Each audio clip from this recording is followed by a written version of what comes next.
মরতেই হবে যখন শহীদি মরণ দিও আমাকে, মরতেই হবে যখন শহীদি মরণ দিও আমাকে।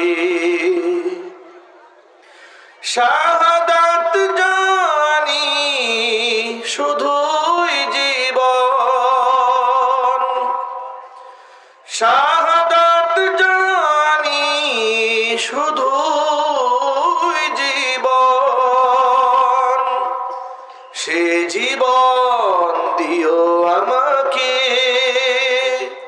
মরতেই হবে যখন শহীদি মরণ দিও আমাকে, মরতেই হবে যখন শহীদি মরণ দিও আমাকে। মরণের সুখ আমি পাবো জানি শাহাদাতে, হিসেব নিকেশ হতে ত্রাণ আছে জানি শাহাদাতে। তাই মিনতি তোমার কাছে,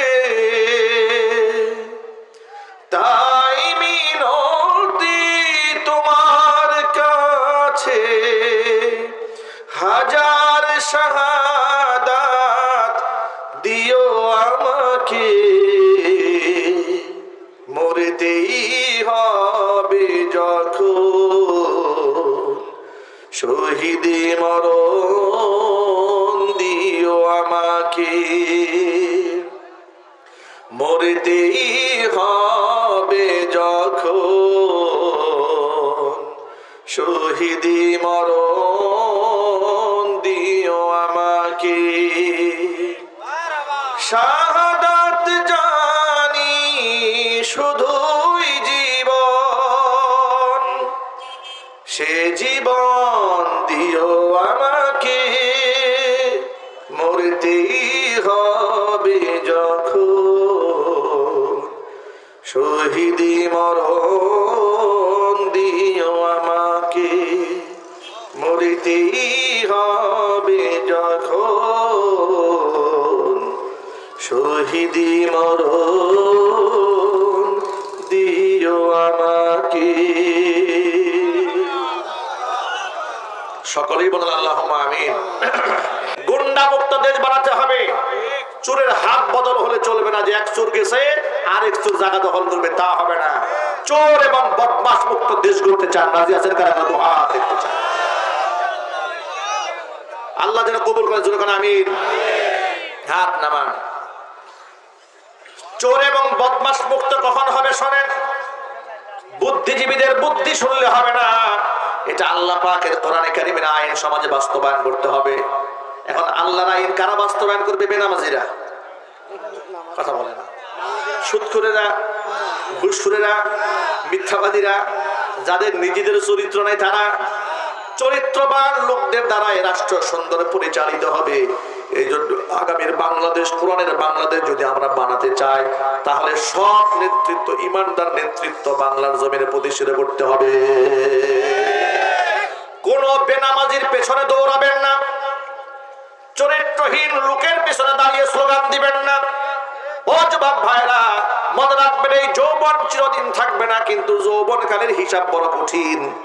যৌবনকালে বেনামাজি, মিথ্যাবাদী, লম্পট যারা, ডাকাত, খুনি যারা, তাদের লাঠিয়াল বাহিনী হওয়া যাবে না। নবী করিম সাল্লাল্লাহু আলাইহি ওয়াসাল্লাম হাদিসের মধ্যে ভবিষ্যৎবাণী করেছেন, সিনফানি মিন আহলিন নার লাম আরহুমা, জাহান্নামের এমন দুইটা শ্রেণী আছে যাদেরকে আমি নবীজি আমার জামানায় দেখিনি, কিন্তু তারা পরকালের এই দুনিয়া ধ্বংস হওয়ার আগ মুহূর্তে শেষ জামানায় তারা পৃথিবীতে আগমন করবে। এর মধ্যে একটা শ্রেণী আছে পুরুষ, আরেকটা শ্রেণী হচ্ছে নারী।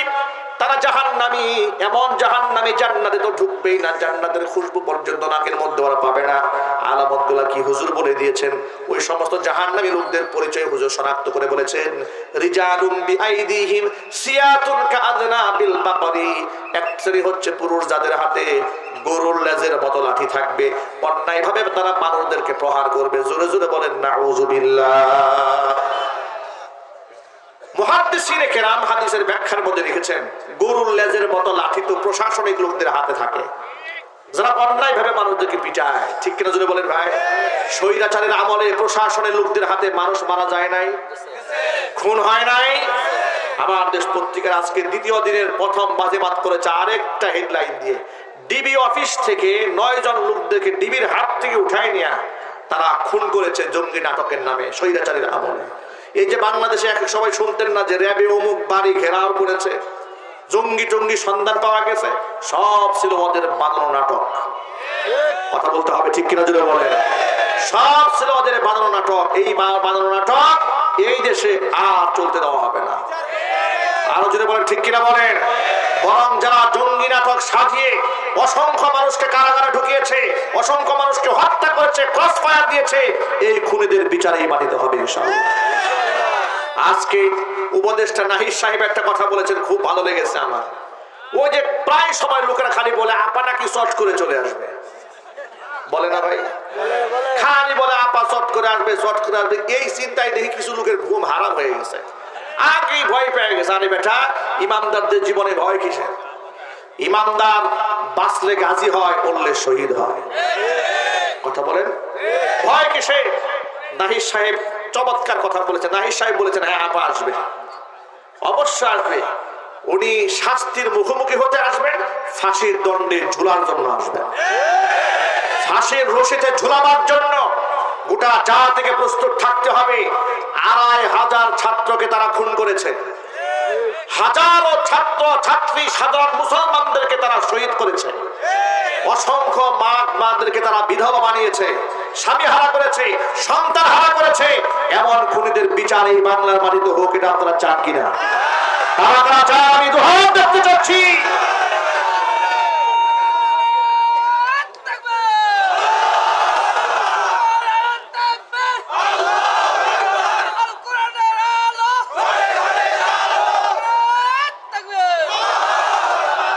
আজকে অ্যাডভোকেট তাজুল ইসলাম সাহেব, আন্তর্জাতিক অপরাধ ট্রাইব্যুনালের চিফ প্রসিকিউটর, তার কথাটা আমার খুব ভালো লেগেছে।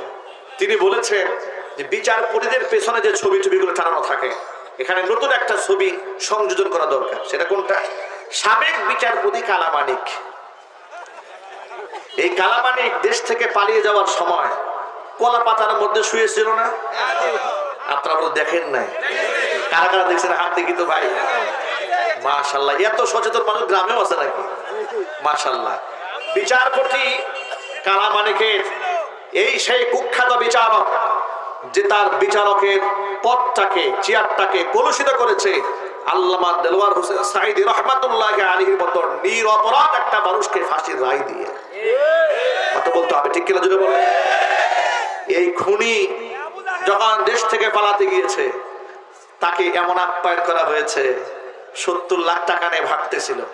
লোকেরা টাকাটা নিয়েছে আগে, নেওয়ার পর আচ্ছা পেদানি দিয়েছে, পেদানি দিয়ে একবারে সাইজ করে ফেলছে। এরপরে কলাপাতার মধ্যে শুয়ে আছে ফকির আর মিসকিনের মতো। আহারে নিজের পরিণতি। অ্যাডভোকেট তাজুল ইসলাম সাহেব বলেছেন, ওই কলাপাতার মধ্যে বিচারক শুয়ে থাকার দৃশ্যটা এটা ফ্রেমে বাঁধাই করে বিচারকদের পিছনে টানিয়ে রাখা উচিত, যাতে করে বিচারকরা বিচার করতে গিয়ে ঢুকে তার ছবি দেখে শিক্ষা গ্রহণ করে বিচার কার্য কেমন করা উচিত। এই আইডিয়াটা আমার দারুণ লেগেছে, ঠিক কিনা জুড়ে বলে? আইডিয়াটা দারুণ লেগেছে। শুধু তাই নয়, আমার একটা আইডিয়া আছে। আমার একটা আইডিয়া হচ্ছে, রাস্তার মোড়ে মোড়ে ওদের ছবির জ্বালায় তো আগে থাকতে পারতাম না। কথা বলে না ভাই? রাস্তার মোড়ে মোড়ে ওদের ছবি ছিল না, ব্যানার ছিল না, একেবারে আমার নেতার চরিত্র ফুলের মতো পবিত্র, নামাজ পড়ায় এক ওয়াক্ত, বিরাট বিরাট ছবি আছে না নাই? তো এক একজন নেতা তো এক একটা চোর, বড় বড় চোর। এদের বিরুদ্ধে যতগুলো চোরের এবং খুনের মামলা হয়েছে, এদের ছবিগুলা ডিস্ট্রিক্ট ওয়াইজ বড় বড় ব্যানার করে জুতার মালা দিয়ে টানায় রাখা উচিত, যাতে করে গোটা দেশের মানুষ দেখে অন্যায় করলে, অপরাধ করলে মানুষের সামনে কেমন লাঞ্ছিত অপমানিত হতে হয়। আন্তর্জাতিক অপরাধ ট্রাইব্যুনালে কয়েকদিন আগে এদেরকে হাজির করা হয়েছে, দেখেছি হাতের মধ্যে হ্যান্ডকাপ নেই, পায়ের মধ্যে ডান্ডা বেরিয়ে নাই, একজন হাসতে হাসতে প্রিজন ভ্যান থেকে নামতেছে। আমার এই দৃশ্য দেখে কলিজায় আঘাত লেগেছে। আলেমদেরকে ডান্ডা বেরিয়ে দিয়ে হাজির করা হতো, আর এই সমস্ত ব্যক্তিদেরকে রাষ্ট্রের দ্রোহী যারা যারা মানুষকে খুন করেছে প্ল্যান করে ঠান্ডা মাথায়, এরা জামাইয়ের মতো হাসতে হাসতে আসবে, এই দৃশ্য আমরা বরদাস্ত করতে পারবো না। অন্তর্বর্তীকালীন সরকারকে বলছি, তাকে খুশি করার জন্য আপনারা এদের হাতে হ্যান্ডকাপ পরান নাই। ওই শাহজাহান খান বলেছে আমরা 2-4-5 বারের এমপি, আমাদের একটা সম্মান আছে। আচ্ছা, আপনাদের কাছে ছোট্ট করে আমি জানতে চাচ্ছি, এই সমস্ত এমপির চাইতে মাওলানা দেলোয়ার হোসেন সাঈদীর সম্মান কম ছিল? এরকম জবাব শুনতে চাই না, টাটকা ইমানদারের মতো জবাব দেবে। এই সমস্ত লম্পটদের চাইতে শহীদ দেলোয়ার হোসেন সাঈদী রহমাতুল্লাহ আলাইহির সম্মান কম ছিল? তাকে তারা কেমন বেইজ্জত করেছে, তার ছবিকে ব্যঙ্গ করে শাহবাগ চত্বরে ওরা মিছিল করিয়েছে। কথা বলতে হবে, ঠিক কিনা? রাজাকার সাজিয়ে কুত্তার মাথায় টুপি দিয়ে তারা রাস্তায় রাস্তায় ঘুরিয়েছে। শুধু কি তাই, এই দেশের দাড়ি এবং টুপিওয়ালাদেরকে বড় বড় দাঁত দিয়ে রাক্ষস বানায়া টুপি দাড়িকে বেইজ্জত তারা করেছে। তখন সম্মানে আঘাত হানে নাই। আমাকেও 2018 সালে মাহফিলের স্টেজ থেকে নামিয়ে মামলা দিয়ে দিয়েছে, আমার পকেটের মধ্যে নাকি ককটেল বোমা পাওয়া গেছে। আমাকেও মামলা দিয়ে দিয়েছে, 150 আসামি আমাকে 1 নম্বর আসামি বানিয়ে আমাকে কারাগারে ঢুকিয়ে দিয়েছে। জিজ্ঞেস করেছে আমার অপরাধটা কি, বলে কোনো অপরাধ নাই, সব উপরের নির্দেশ, ঢুকিয়ে দিয়েছে। আমাদের সাথে যদি এমন বেইজ্জতি আচরণ করতে পারে, খুনিদেরকে সম্মান কেন করা হবে, এটা আমরা অন্তর্বর্তীকালীন সরকারকে জানতে চাচ্ছি। আইন উপদেষ্টা ডক্টর আসিফ সাহেবের কাছে প্রশ্ন, আপনি আইন উপদেষ্টা, কোন আইনের বলে এত বড় খুনিদেরকে আপনি জামাইয়ের আদরে রেখেছেন? এটা গোটা জাতির কাছে একদিন আপনাকে জবাব দিতে হবে। আমাদের স্পষ্ট দাবি, এই তাফসীর মাহফিল থেকে আমরা নওগাঁ থেকে ঘোষণা দিচ্ছি, যতগুলা খুনি এই পর্যন্ত অ্যারেস্ট হয়েছে তাদের প্রত্যেককে আদালতে ওঠার সময় ডান্ডা বেড়ে 2 পায়ে থাকতে হবে, হ্যান্ডকাপ থাকতে হবে। প্রস্তাবে রাজি আছেন কিনা দুহাত দেখতে চাচ্ছি আপনাদের কাছে। গরু ছাগলের মতো টানতে হবে এদেরকে, ঠিক কিনা যদি বলে? এত সহজে আমরা ছাড়বো না। এদেশের মানুষ জীবন দিয়েছে, রক্ত দিয়েছে, এত সহজে ছাড়ার জন্য নয়। যদি আরেকটা বিপ্লবের প্রয়োজন হয়, আমরা বিপ্লব করতেও রাজি আছি। কি সাহস নাই অন্তরে? রাজি আছেন কিনা?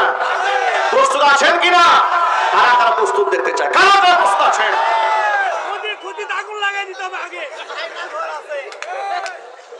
আয়না ঘরগুলা ওদের জন্য বরাদ্দ রাখতে হবে, ঠিক কিনা যদি বলেন? আমার একটা প্রশ্ন জানতে ইচ্ছা করে, সেটা কি জানেন? ওদের বিচার তো শুরু হচ্ছে, দেখতেছি ঘন ঘন আসা যাওয়া করতেছে। আমার প্রশ্ন হচ্ছে, এত বিচার তড়িৎ গতি কেন? কমপক্ষে 2-4-5 বছর আগে আয়না ঘরে রাখা হবে, এরপরে বিচার শুরু হবে। ওই যে ছোট্ট রফিক মাদানি বলেছে না, 11 মাস পরে বিচারকের সামনে তাকে দাঁড় করানো হয়েছে। বিচারক তাকে জিজ্ঞেস করে, হুজুর আপনি কি সত্যি অন্যায় করছেন? কয় মাস পরে? 11 মাস জেল খাটা শেষ। 11 মাস পরে বিচারক জিজ্ঞেস করে, আপনি কি সত্যি অন্যায়টা করছেন কিনা? তাহলে এবার আপনারা বলেন, এই 11টা মাস তাকে জেলের মধ্যে বন্দি রাখা হলো। এমন কত আসামি আমরা দেখেছি নিরপরাধ, রাস্তা থেকে উঠাই নিয়ে গেছে, দোকান থেকে উঠিয়ে নিয়ে গেছে। গুম, খুন, হত্যা, মারামারি, হানাহানি, এগুলা যারা করেছে তাদের প্রতি যারা প্রেম দেখাবে, তাদের সাথে আমার দুশ্মনী আছে, ঠিক কিনা যদি বলেন? যুবকেরা আমাদের রাখবেন, আল হুব্বু ফিল্লাহ ওয়াল বুগদু ফিল্লাহ। কাউকে ভালোবাসবো আল্লাহর জন্য, কাউকে ঘৃণা করবো আল্লাহর জন্য। ভয়ের কোনো কারণ নাই। ও যুবক ভাইরা আমার, ইমানদার ব্যক্তি বাঁচলে গাজী হবে, মরলে শহীদ হয়ে যাবে, হারাবার তো কিছু নাই। প্রত্যেকটা মুমিন মুসলমানের অন্তরে ইমানের জজবা রাখতে হবে, আল্লাহ তোমার পথে আমি শহীদ হতে চাই। বিখ্যাত সাহাবী, জান্নাতের সুসংবাদ প্রাপ্ত 10 জন সাহাবীর মধ্যে অন্যতম সাহাবীর নাম খালিদ বিন ওয়ালিদ রাদিয়াল্লাহু তাআলা আনহু। এই খালিদ বিন ওয়ালিদ রাদিয়াল্লাহু তাআলা আনহু বৃদ্ধ বয়সে নিজে যখন তিনি বিছানায় শুয়ে কাতরাচ্ছিলেন, মৃত্যু যন্ত্রণায় কষ্ট পাচ্ছিলেন, বার্ধক্যজনিত রোগে আক্রান্ত হয়ে স্ত্রীকে ডেকে জিজ্ঞেস করলেন, প্রিয়তমা স্ত্রী, আমার পায়ের তলা থেকে শুরু করে একেবারে মাথা পর্যন্ত একটু পুরা দেহের সমস্ত অঙ্গ প্রত্যঙ্গ তুমি চেক করে দেখো তো, দেহের মধ্যে এমন একটা অঙ্গ বাকি আছে নাকি যেখানে জিহাদের ময়দানের আঘাতের চিহ্ন নাই? দেখো তো একটু খোঁজ করে। সুবহানাল্লাহ।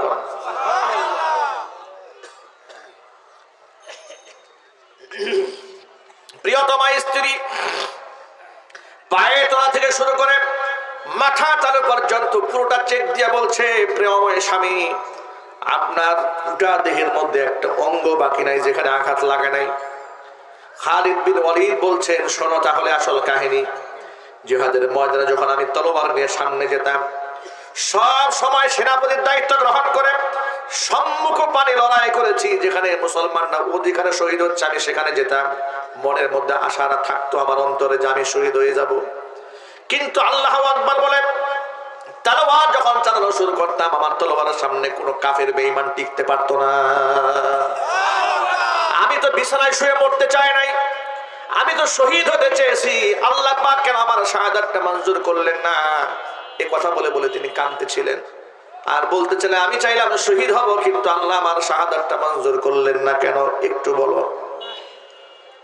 এবার স্ত্রী জবাব দিয়ে বলে, আপনার নাম কি? বলে, আমার নাম খালিদ বিন ওয়ালিদ। নামের উপাধি কি? বলে, আমার নামের উপাধি হচ্ছে সাইফুল্লাহ। সাইফুল্লাহ মানে কি? বলে, সাইফুল্লাহ মানে হচ্ছে আল্লাহর তরবারি। এবার আপনি চিন্তা করেন, আপনি যদি শহীদ হয়ে যেতেন তাহলে আল্লাহর তরবারি তো ভেঙে যেত। আল্লাহু আকবার বলেন।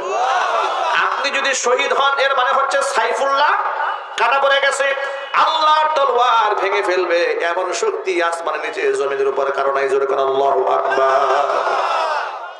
এই জন্য সকল ভাইদেরকে বলি, ভাইরা আমার, প্রতিটা মুমিন মুসলমানের অন্তরের মধ্যে জিহাদের তামান্না থাকতে হবে এবং আল্লাহর পথে লড়ে আল্লাহর পথে জীবন দেওয়ার জন্য স্বপ্ন অন্তরে বুনতে হবে। কারণ কোরআন বলে দিয়েছে, এই জানও আমার নয়, মালও আমার নয়, আমার জানের মালিক কে? আল্লাহ। মালের মালিক কে? আল্লাহ পাক বলেন, ইন্নাল্লাহা আশতারা মিনাল মুমিনিনা আনফুসাহুম ওয়া আমওয়ালাহুম বিআন্না লাহুমুল জান্নাহ ইউকাতিলুনা ফি সাবিলিল্লাহি ফায়াকতুলুনা ওয়া ইউকতালুন। আল্লাহ পাক বলেছেন, ইমানদার বান্দাদের কাছ থেকে জান্নাতের বিনিময়ে তার জান মাল আমি আল্লাহ খরিদ করে নিয়েছি। তো জানমালটা খরচ করবে কেমনে শোনেন। ইকাতিলুনা ফি সাবিলিল্লাহ, আমি আল্লাহর রাস্তায় তারা লড়বে। ফায়াকতুলুনা ওয়া ইউকতালুন, তারা আমার শত্রু যারা ওদেরকে মারবে। বিনিময়ে নিজের জানটা আমি আল্লাহর রাস্তায় সঁপে দেবে, কিন্তু বাতিলের সামনে তারা মাথা নত করবে না। মরতেই হবে যখন শহীদি মরণ দিও আমাকে, মরতেই হবে যখন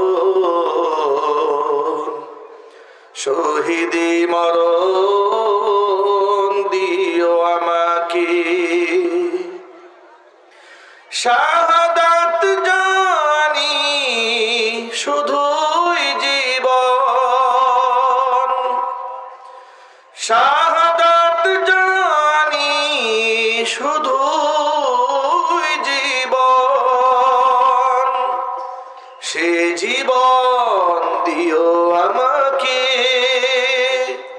মরতেই হবে যখন শহীদি মরণ দিও আমাকে, মরতেই হবে যখন শহীদি মরণ দিও আমাকে। মরণের সুখ আমি পাবো জানি শাহাদাতে,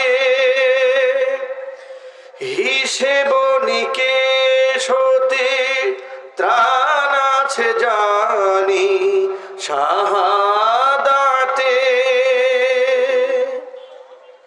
তাই মিনতি তোমার কাছে, তাই মিনতি তোমার কাছে, হাজার শাহাদাত দিও আমাকে, মরতেই হবে যখন, শহীদি মরণ দিও আমাকে, মরতেই হবে যখন, শহীদি মরণ দিও আমাকে। শাহাদাত জানি শুধুই জীবন, সে জীবন দিও আমাকে, মরতেই হবে যখন, শহীদি মরণ দিও আমাকে, মরতেই হবে যখন, শহীদি মরণ দিও আমাকে। সকলেই বলেন আল্লাহুম্মা আমিন। প্রিয় ভাইরা, মরতে তো হবেই, না টিকে থাকতে পারবো কিয়ামত পর্যন্ত। হয়তো যক্ষায়, না হয় কলেরায়, না হয় ডায়াবেটিসে, না হয় ফুসফুসে ক্যান্সার হয়ে, না হয় লিভার ক্যান্সার হয়ে, না হয় কিডনি পচে, না হয় রোড অ্যাক্সিডেন্ট করে। মরতে তো হবেই ভাই, ঠিক কিনা বলেন? কত ভাবে তো মানুষ মরে যাচ্ছে। এইভাবে কিডনি পচে হাবিজাবি করে বিছানায় পায়খানা প্রসাব করে মৃত্যুবরণ করার চেয়ে আল্লাহর দরবারে শহীদ হয়ে মরার সম্মান আছে না ভাই? আরো জোরে বলেন। আল্লাহর কাছে সবসময় দোয়া করবেন, আল্লাহ আল্লাহুম্মা রযুকনি শাহাদাতান ফি সাবিলিক, আল্লাহ তোমার পথে তুমি আমাকে শহীদ মৃত্যু দান করো। জোরে কোন আমিন। যুবক ভাইরা, ইসলামকে মান্য করুন, সম্মান আল্লাহ পাক বাড়ায় দেবে। ইসলামে যে সম্মানটা আছে পৃথিবীর কোন পথে সেই সম্মান নেই, ঠিক কিনা বলেন? আমরা তো সম্মান খুঁজি পশ্চিমাদের অনুসরণ করে। আজকালকার যুবকেরা হেয়ার স্টাইল করে, চুল কাটে নায়কদের মতো, গায়ের পোশাক পরে সিনেমার নায়কদের মতো। আর মায়েরা বোনেরা ওরা কি করে? নায়িকাদের মতো সাজতে চায়, ঠিক কিনা যদি বলেন? কোন দাম আছে ভাই? কোন মূল্য নেই। যে হাদিসটা বলতে চেয়েছিলাম আপনাদের সামনে, জাহান্নামী দুইটা শ্রেণী, একটা শ্রেণী হচ্ছে পুরুষ আর একটা শ্রেণী নারী। রিজালুম বিআইদিহিম সিয়াতুন কাযনাবিল বাকার, এমন কিছু পুরুষ কিয়ামতের আগে আসবে, হাতের মধ্যে গরুর লেজের মতো লাঠি থাকবে, অন্যায় ভাবে মানুষদেরকে মারবে। মুহাদ্দিসরা ব্যাখ্যা করে বলেছেন, এক নাম্বার ব্যাখ্যা হচ্ছে এটা হচ্ছে প্রশাসনের ওই সমস্ত লোকেরা যারা অন্যায় ভাবে মানুষদেরকে মারবে, একটা ব্যাখ্যা। আরেকটা ব্যাখ্যা হচ্ছে শুধু প্রশাসনের লোকেরা নয়, এই জমির মধ্যে যারা গুন্ডা মাস্তান হয়, অন্যায় ভাবে মানুষদেরকে মারে, যারা আঘাত করে, সবগুলা জাহান্নামী। জোরে জোরে কর নাউযুবিল্লাহ। সন্ত্রাসের কোন স্থান ইসলামে তাই মনে থাকবেন ভাই ইনশাআল্লাহ। এক নাম্বার। দুই নাম্বার হচ্ছে নিসা, এমন কিছু মহিলা এই দুনিয়াতে আসবে আমাদের আগে, কাসিয়াতুন আরিয়াতুন মুমিলাতুন মাইলাতুন রুউসুহুন্না কাসনিমাতিল বুখতিল মাইলা। এমন কিছু মহিলা আসবে যারা পোশাক পরেও তারা উলঙ্গই থেকে যাবে। এমন পোশাক আছে না নাই? এবার মুহাদ্দিসরা এই হাদিসের দুইটা ব্যাখ্যা করেছেন। এক নাম্বার ব্যাখ্যা, মহিলারা এমন পোশাক পরবে এত পাতলা, বাহির থেকে ভিতর অঙ্গ প্রত্যঙ্গ স্পষ্ট বোঝা যাবে, একটা ব্যাখ্যা। আরেকটা ব্যাখ্যা হলো পাতলা পোশাক পরে নাই, মোটা পোশাকে পড়েছে, কিন্তু এত টাইট ফিট জামা পড়েছে, শরীরের অঙ্গ প্রত্যঙ্গের ভাঁজ বাহির থেকে বোঝা যায়। এই ক্ষেত্রে বর্তমানে কিছু বোরকাও বের হয়েছে, আধুনিক বোরকা, স্টাইলিস্ট বোরকা আছে না নাই? বোরকা পরে হিজাব দিয়ে সুন্দর করে মুখটাকে সাজাইয়া মুখটাকে বের করে রেখেছে, সুন্দর করে সাজিয়ে পরপুরুষের সামনে মুখ প্রদর্শন করা আর বোরকা দিয়ে দেহ ঢাকার দৃষ্টান্তটা এরকম। কোন ব্যক্তি ঘরের সবগুলা জানালা বন্ধ করে দিয়ে দরজাটা ওপেন রাখছে, ঠিক কিনা বলেন? এই কথাগুলো কি আমার মায়েরা শুনতে পাচ্ছে না? আমার বোনেরা শুনতে পাচ্ছে না? তুলা দিয়ে রাখছে। সুবহানাল্লাহ। ভয়ের কোনো কারণ নাই, হতাশ হওয়ার কোনো কারণ নাই। আমি তো আগেই বলেছি এই যুব সমাজ নিয়ে তো আমরা হতাশ হয়ে গিয়েছিলাম। যুব সমাজ জুলাই আগস্টের বিপ্লবে দেখিয়ে দিয়েছে জালেমদের সাথে কেমনে মোকাবেলা করতে হয়। কথা বলেন যুবকরা, ঠিক কিনা? সুতরাং মা বোনদেরকে নিয়ে আমরা হতাশ হই না। ইনশাআল্লাহ আমাদের মা বোনরা খেলাফতের কাজে আমাদের সাহায্য করবে, ইনশাআল্লাহ বলেন। ইদানিং তো মাহফিলে যাচ্ছি, প্রত্যেকটা মাহফিলে যে পরিমাণ পুরুষ হয় তার থেকে 3 গুণ মহিলা হচ্ছে। আলহামদুলিল্লাহ বলেন। এটা আমাদের ভালো সাইন, এটার ভালো দিক। আমার মায়েরা বোনেরা কোরআন শুনতে চান, চিল্লায় আল্লাহু আকবার। আপনাদের জন্য ছোট্ট একটা সুসংবাদ দিয়ে দেই কথা প্রসঙ্গে। আমার লিখিত বই আসছে একটা বাজারে। বইটা লিখেছিলাম রমজান কেন্দ্রিক। রমজান কেন্দ্রিক লিখেছিলাম। রমজানে আমার মায়েরা বোনেরা এবং ভাইয়েরা এত পরিমাণ আমাদের কাছে প্রশ্ন লেখে যে প্রশ্নের উত্তর কয়টা দেব? হুজুর ভুলে খানা খেয়ে ফেলেছে, রোজা হবে কিনা? হুজুর গোসল করতে গিয়ে নাক দিয়ে পানি ঢুকে গেছে, রোজা হবে কিনা? ওযু করতে গিয়ে নাক দিয়ে পানি ঢুকছে, পুকুরে গোসল করতে গিয়ে মুখ দিয়ে পানি ঢুকছে, রোজা হবে কিনা? মাসালা। হুজুর ফজর হয় নাই, সুসময় এখনো আছে, সাহারির সময় মনে করে খেয়েছি। সকালবেলা ঘড়ির দিকে তাকায় হিসাব নিকাশ করে দেখলাম যে কাম তো সারছে, সময় তো শেষ হয়ে গেছে, রোজাটা হবে কিনা? হুজুর রোজা রেখেছি, মাঝপথে মিল শুরু হয়ে গেছে, সেই রোজা রাখবো নাকি আবার ইফতার পর্যন্ত অপেক্ষা করব, নাকি খানা খাওয়া শুরু করব? এই যে কত রকমের প্রশ্ন ভাই, এগুলো জানার দরকার আছে না?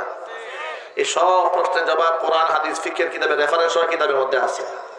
আমি তো মনে করি আমার প্রত্যেকটা মুমিন মুসলমানের এই মাসআলাগুলো হল থাকা দরকার, যেহেতু এগুলো ফরজের সাথে সম্পর্কিত, ঠিক কিনা বলেন?